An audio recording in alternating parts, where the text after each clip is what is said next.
following announcement has been paid for by the New World Order. What happened in 1984 is really the culmination of a long story. You know, Orwell's book 1984, some have said, predisposed Congress to investigate Orwellian techniques. And of course, subliminal is often thought of as an Orwellian technique. There had been complaints, and Congress investigates complaints from their constituents. The House Subcommittee on Science and Technology wants to find out if the technology is being abused. Kansas Democrat Dan Glickman is chairman. I myself think that subliminal communication clearly has a Twilight Zone implication to it. I think it's incumbent upon us in Congress to at least explore the issue to see how widespread it is. The veritable who's who of the advertising world appeared. And they argued, subliminal does not work. We don't use it. And we don't use it because it doesn't work. A 30-year veteran of subliminal research, University of Michigan's Dr. Howard Chevron, called for a moratorium on the technique until further study is completed. Although this may sound like science fiction, we may be on the threshold of invading the individual's perhaps last stronghold of personal privacy, his own inner thoughts. My estimation is that they certainly got sufficient evidence that something along those lines was happening. The conclusion in their report was that it was unlikely to be having the effects that were claimed. The law in Congress did not pass. The laws didn't pass anywhere in any state because of what I believe was a deliberate disinformation campaign designed to make the public feel comfortable. We don't use it, and if we did, it wouldn't work. In front of you is a manual. This manual was sent to me and is a training manual of one of the largest advertising agencies on the planet. And this training manual, in a very sophisticated way, lays out several ad campaigns that have actually run. Major products, how they embedded both taboo imagery, devils and whatnot, and sexual imagery. So, not used, I know that is just flagrantly false.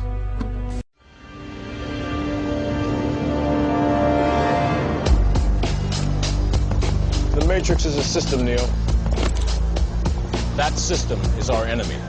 When you're inside, you look around, what do you see? Businessmen, teachers, lawyers, carpenters, the very minds of the people we are trying to save.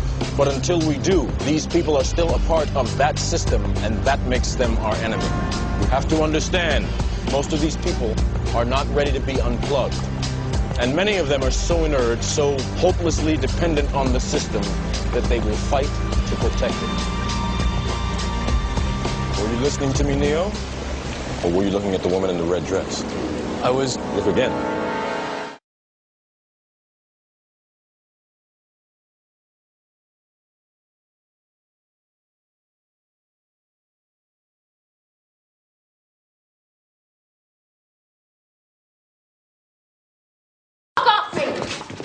You weak people. You're all weak fucking people. You're victims. You people are fucking sick. Greta? What? No, Val, please. No!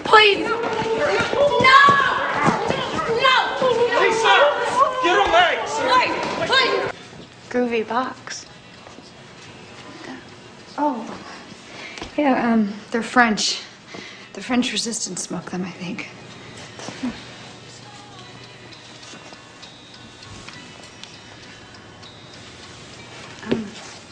You ever read this? No. I saw the movie a bunch of times, though. Oh, well, the movie is actually based on the first book. I read that one, too, but there were no ruby slippers in it originally. They added that. Oh. This one takes place afterwards. Dorothy doesn't really have such a big part in this one. Oh, will you help me? Can you help me? You don't need to be helped any longer. You've always had the power to go back to Kansas. I have. Then why didn't you tell her before? Because she wouldn't have believed me. She had to learn it for herself. What have you learned, Dorothy? Well, I think that it wasn't enough just to want to see Uncle Henry and Auntie Em. Valerie. And it's that if I ever go looking for my heart's desire again, I won't look any further than my own backyard. Because if it isn't there, I never really lost it to begin with. Is that right? MG, look at me. Play with me. Don't be sad. Don't be sad. Hey, Lisa. Yeah.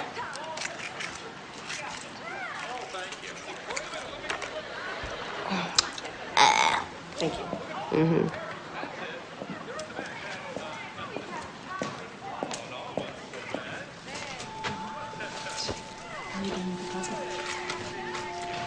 Did you want any more? Hi.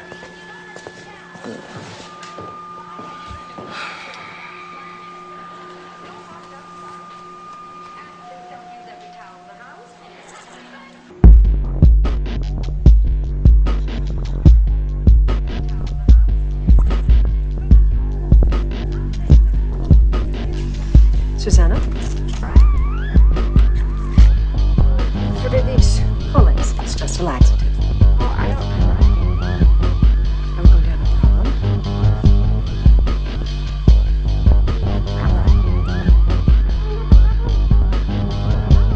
I see. Thank you.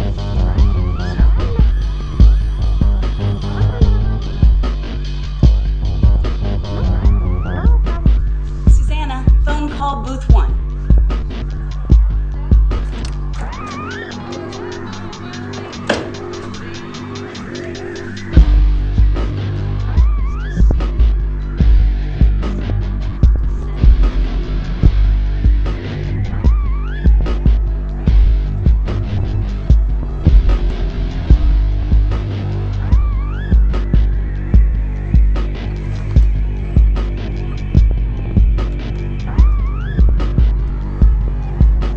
All packed up. I'm leaving in a month. My dad got me an apartment. Really? Where? What kind of place? It's near the airport. 1 bedroom, 2 baths, eating chicken, fixing a real nice food. You mean eating kitchen? That's what I said, asshole. So what do you have that I want?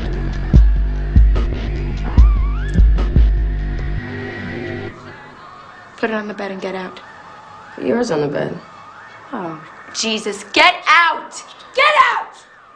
Come on, Daisy, don't take advantage just because she's new. Pony up some value. Get the fuck out or I'm calling Valerie! Valerie! Yeah, why don't you call Valerie? Let's call Valerie and ask her for some collates, just like Suzuki's got in her fucking hand.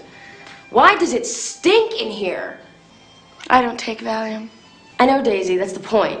You don't take them. They give them to you and you don't take them. Susanna, wait a second.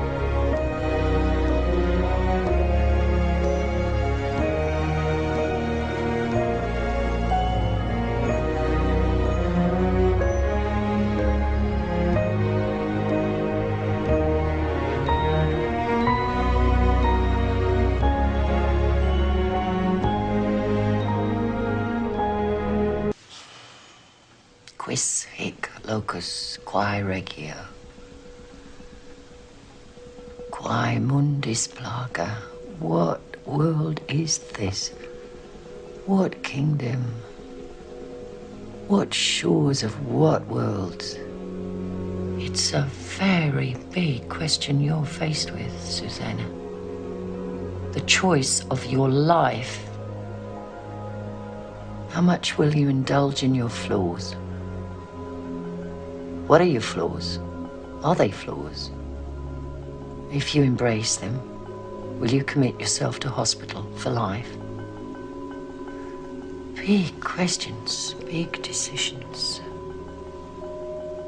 Not surprising you profess carelessness about them.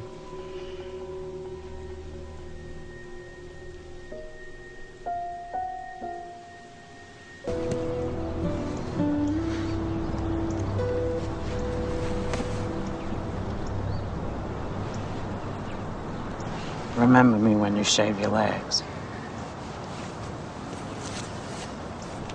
Your group used to come walking up right up the street and be like, yo, what up, man? How you doing? I used to be like, yeah, man, it's good to see you, dog, but my life's ruined. 'Cause my mom just left.